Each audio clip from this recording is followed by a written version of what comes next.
The truly meek are anchored in someone eternally deep. They are anchored in trust, in truth, in God. And this is a higher road. This is strength under control. This is Mission 66, taking you through the Word of God from the ministry of Bible teacher and pastor, Dr. Luis Sayao. In partnership with Transworld Radio, Mission 66 is produced and heard around the world in several languages.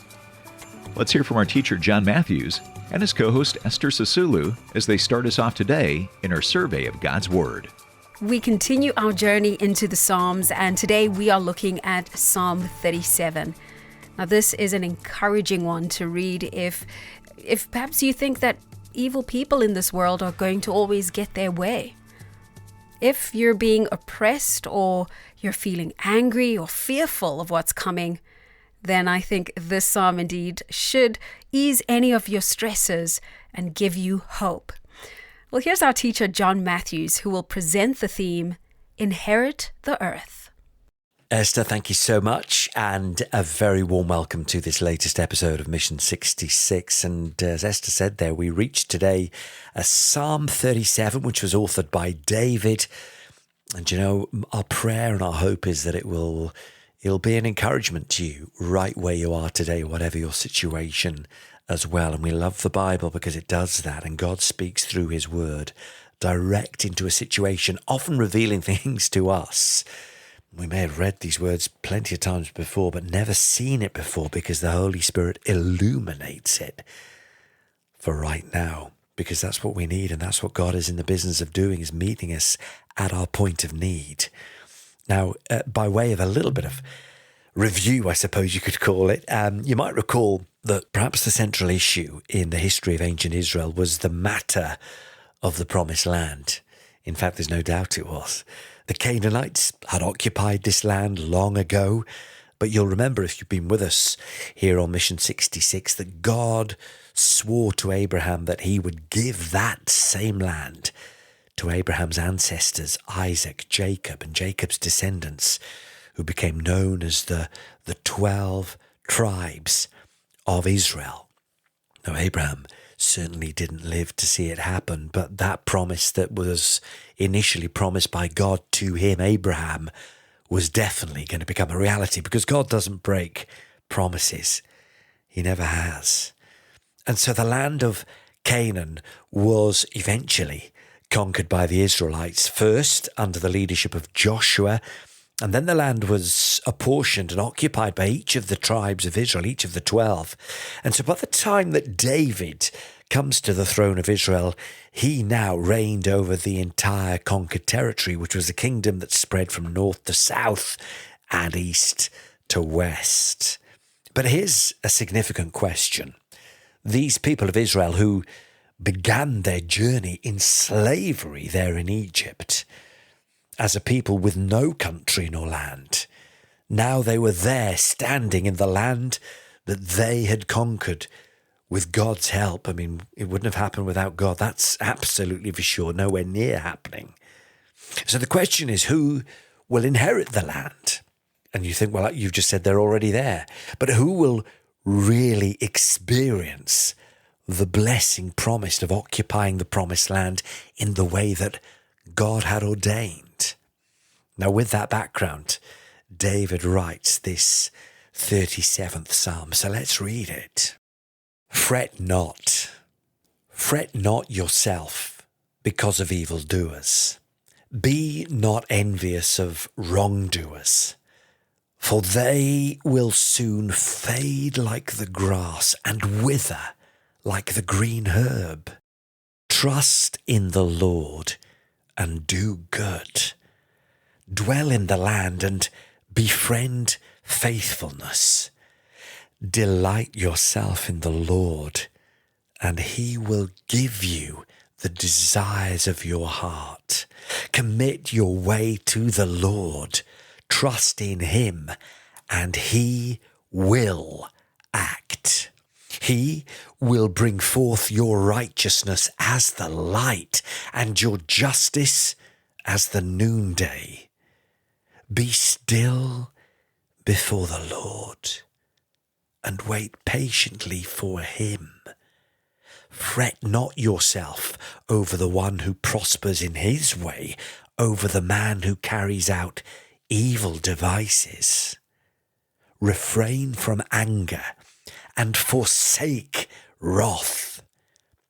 Fret not yourself, it tends only to evil. For the evildoers shall be cut off, but those who wait for the Lord shall inherit the land. Well, that sounds amazing. The ones who inherit the land will be those who wait for the Lord. John, what land is David talking about here? Well, look, the bottom line, Esther, is the promised land is like all land in that it is God's. It belongs to God ultimately because he's the creator of the earth.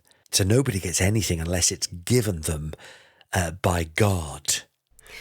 Yeah, that's a true statement. I think about when Judah started to disobey God. We read this earlier on in the Bible, and God then rooted them out of that land that he had given them, and he sent them captive into Babylon. I take from that perhaps we shouldn't think that the land in which we dwell is ours forever unless it's given to us by God. But even then, sometimes we can miss the whole point of the promised land. It wasn't about us inheriting land here on earth, because the Bible is very clear that the earth is going to pass away and will be no more. The promised land on earth is simply symbolic of the future promised land in heaven, which is eternal for those who trust and believe in Jesus Christ. So anything that is used, including the promised land and the wars that rage around that piece of land, it's symbolic of what's to come. It's not the end in and of itself. The end is heaven. And the way that we access heaven is believing and trusting in Jesus Christ. And what fruit of the Spirit and characteristics should we show? Love, joy, peace, patience, kindness, faithfulness, goodness, self-control. So we lose the whole point that God is trying to make here if we focus our minds too much on this earth.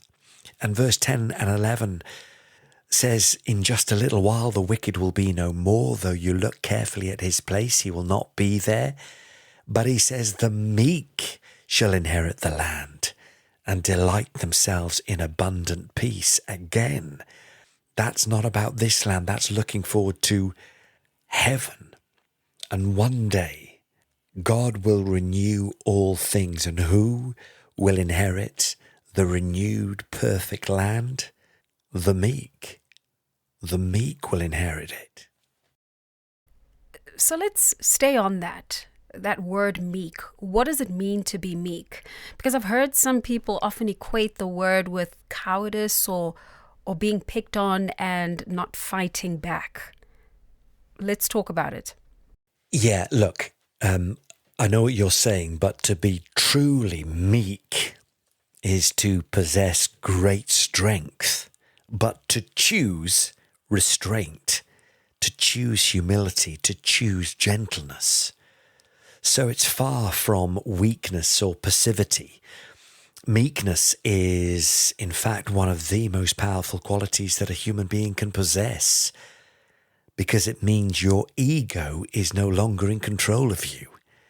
And so a meek person doesn't need to shout to be heard or win every argument or prove their worth, because they are anchored in something so deep, so eternally deep. They're anchored in trust, in truth, in God himself. They are walking a higher road, and their strength is under control. And these, David says, are the very people that God can use in his mission on earth. And so much so that one day it will be them, the meek, who will be rewarded with this rich inheritance that really counts. And then David in verse 12 begins to describe, contrastingly, the unrighteous people.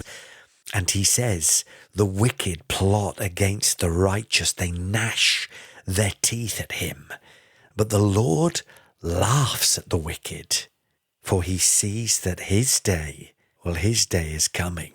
John, it's obvious here that God isn't laughing out loud, as in laughing with glee at the wicked, right? No, what he's saying is that God is not worried about their wicked plans. It worries God not one little jot, because he knows that he will have the final say. Verse 14 says, the wicked draw the sword and bend their bows to bring down the poor and the needy, to slay those whose way is upright. They target, according to this, verse 14, the very vulnerable, the easy targets. Their sword, though, it says, shall enter their own heart, and their bows shall be broken. Better is the little that the righteous has than the abundance of many wicked. For the arms of the wicked shall be broken, but the Lord upholds the righteous.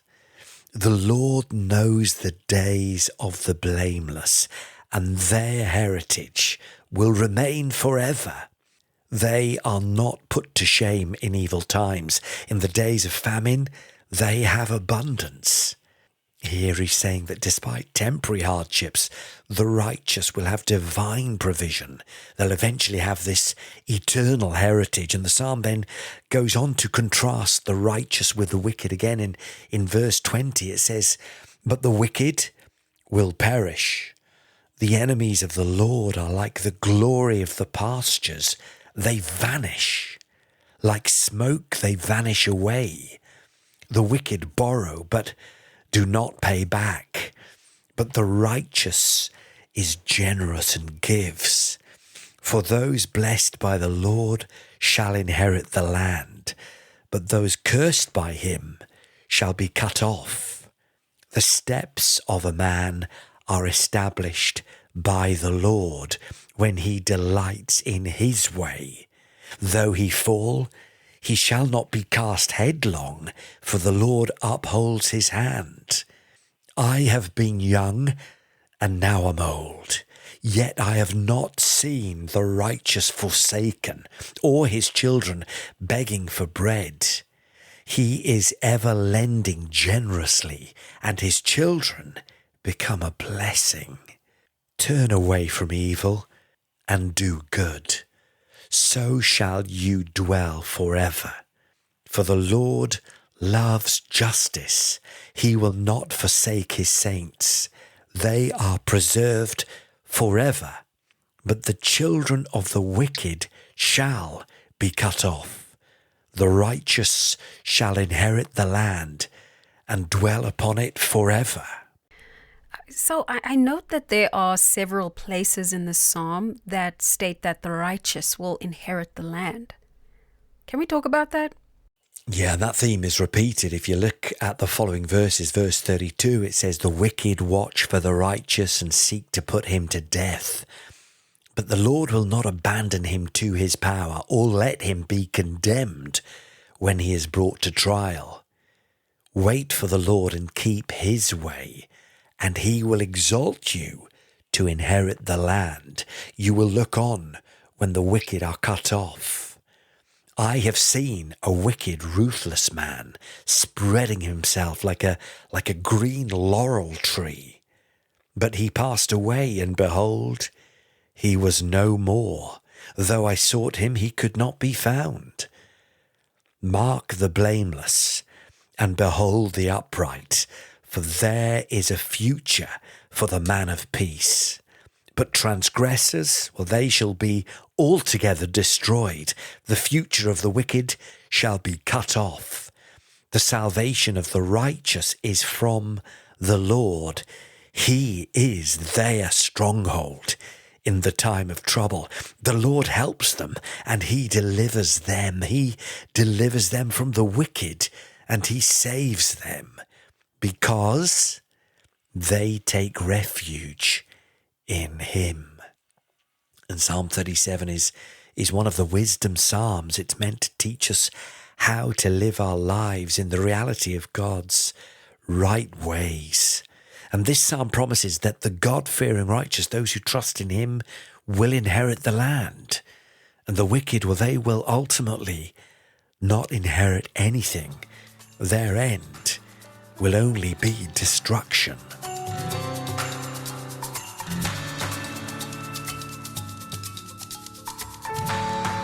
Well, thank you for staying with us here on Mission 66, dear friends. We're here with our teacher, John Matthews, and I'm Esther.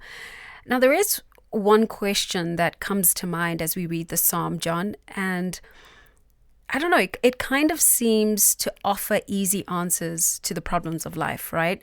Just follow God. He'll give you your heart's desires. He'll feed you in times of famine. You'll never go hungry. You'll always be delivered. In fact, it is what it seems to say, from the one who's oppressing you. But let's talk about reality. In reality, this isn't always true. Yeah, that's right. The path of following God is the narrow way. It is sometimes the way of trouble. The wide way and the wide road that leads to destruction seems like an easier road to navigate. And so what the psalmist is certainly not doing here is giving us any guarantees of a happy life. He's merely stating that this way, the narrow way, with its principles, and it tends towards blessing.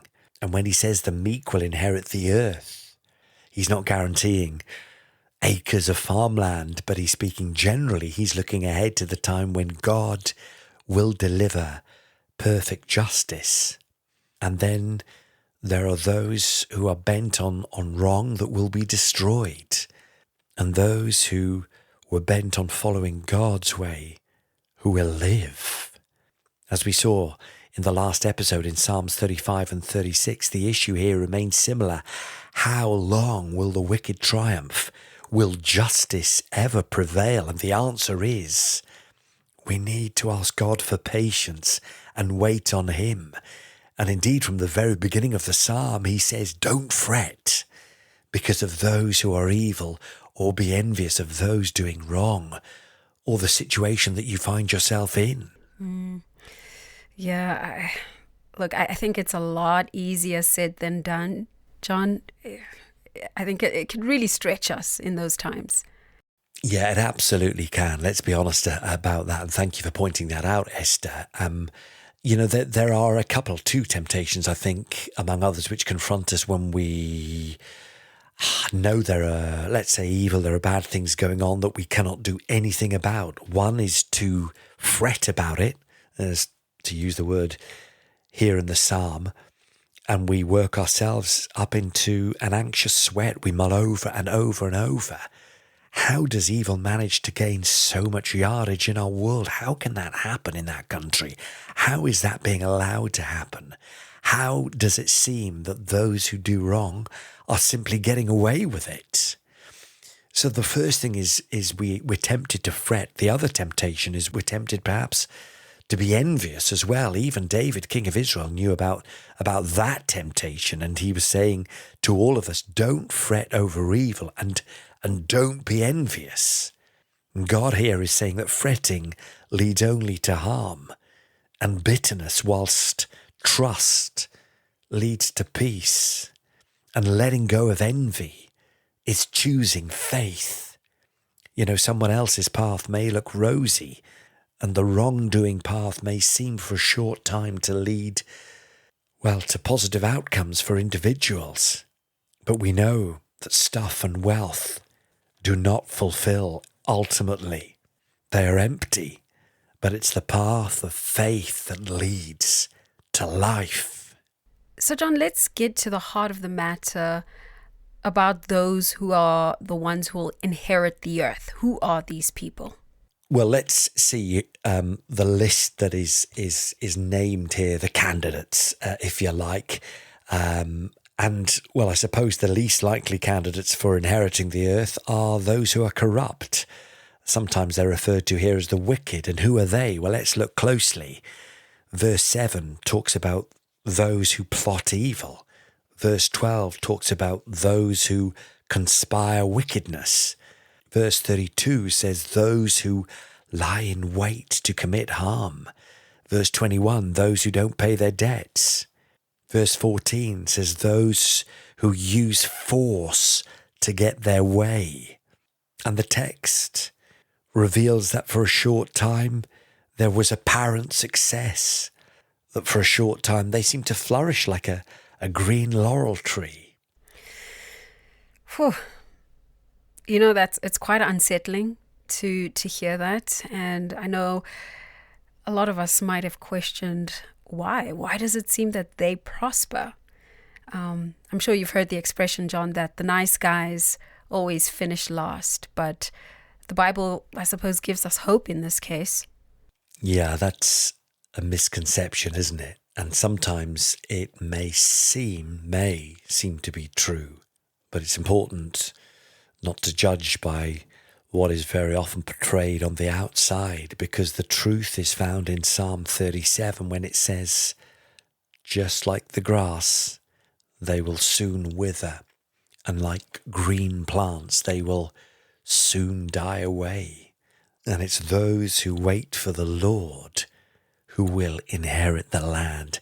And it's interesting to talk about that flourishing like a green laurel tree for a moment.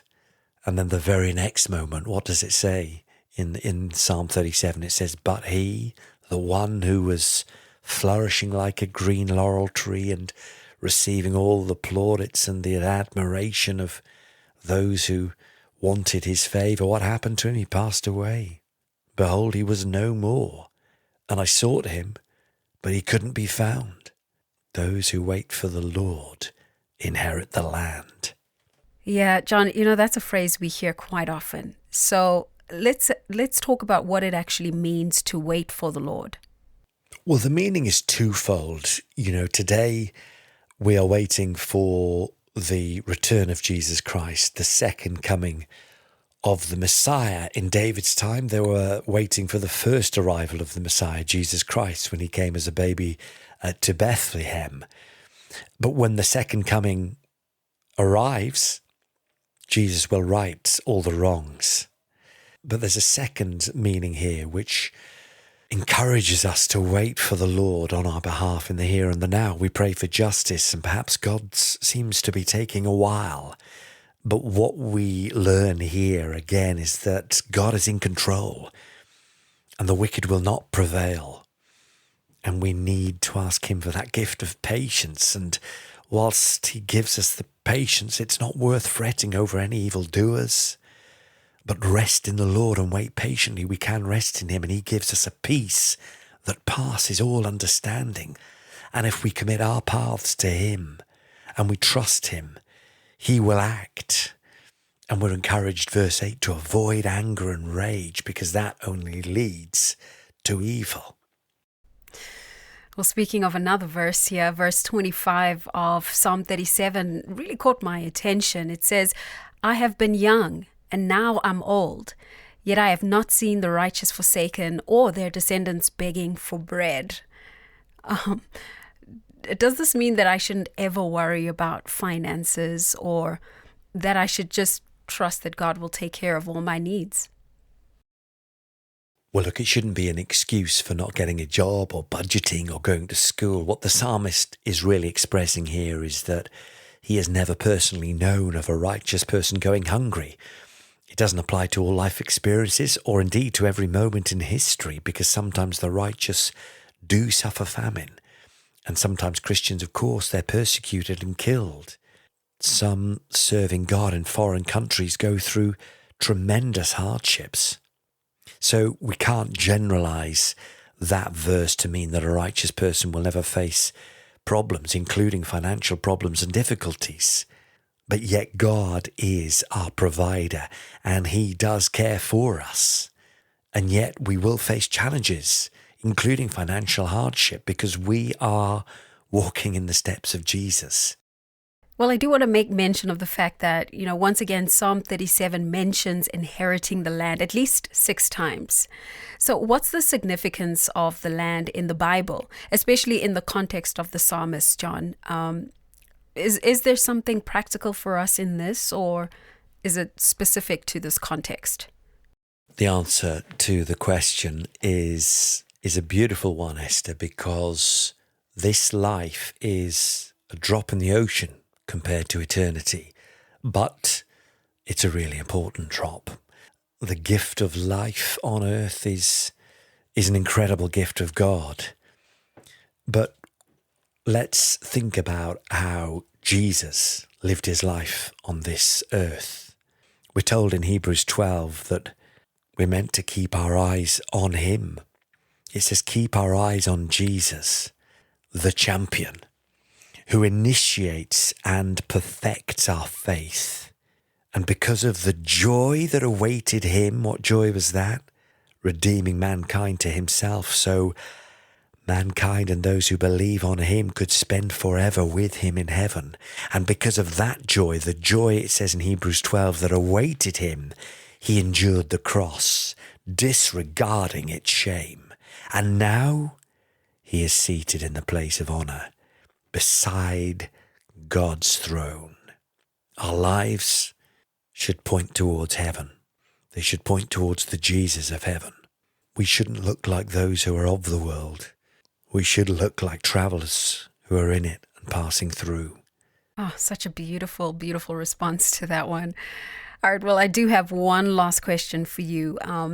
We're going to look at the psalmist's situation here mentioned in verses 9 and 3, which talks about his trust and him waiting on God. Now, on the surface, it kind of does seem as though the psalmist is being a little passive here. Would you agree? He's talking about waiting on God and assuming everything will work out. I'm sure there's a much deeper meaning to this. Well, there's an important point to be made, and that's if we dwell on the actions of those who do wrong and allow ourselves to be consumed by anger, by fury, by rage, and if we respond in the same way that we've been treated with the same attitude, then we do little more than become like those who have mistreated us. So the principle here is that violence simply begets violence. And so the advice is resist the temptation to act recklessly out of rage. Don't fret. Don't lose control, but ask God in his mercy to give us his way of dealing with this. Thank you so much, John. How should we summarize this psalm? Incredible psalm, in fact, Psalm 37. Yeah, Psalm 37 covers the theme, or we've covered the theme, inherit the land. And the question is, who will inherit the land ultimately, eternally? And there seems to be this battle at play between the person on the one hand who would abandon their ethics and those who uphold God's principles. And maybe when we see so much injustice and see the wicked prospering, it can be tempting to give up on the whole idea of justice. Or we might get frustrated and think, forget it, I'm just going to fend for myself. But the message of the psalm is pretty clear. It says, turn away from evil and keep doing what is good. And ultimately and eternally, those who are right with God will inherit the land. And I tell you what, that will be worth waiting for.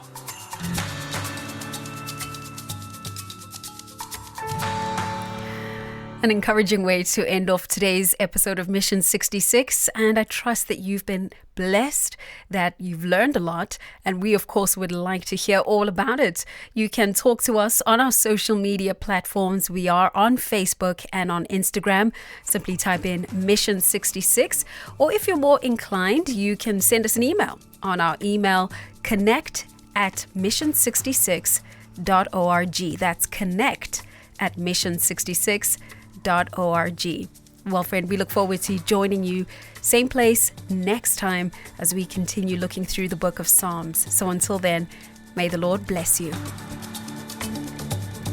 As Mission 66 comes to a close, be sure to download your free study guide at mission66.org. Deepen your daily devotion with insights from each episode, and let John and Esther lead you through the scriptures. Get your study guide at mission66.org. and be prepared for our next episode. There, you can also connect with us, ask questions, or donate to help Mission 66's worldwide outreach. Head to mission66.org. Mission 66 is made possible through Transworld Radio in partnership with Dr. Luis Sayao.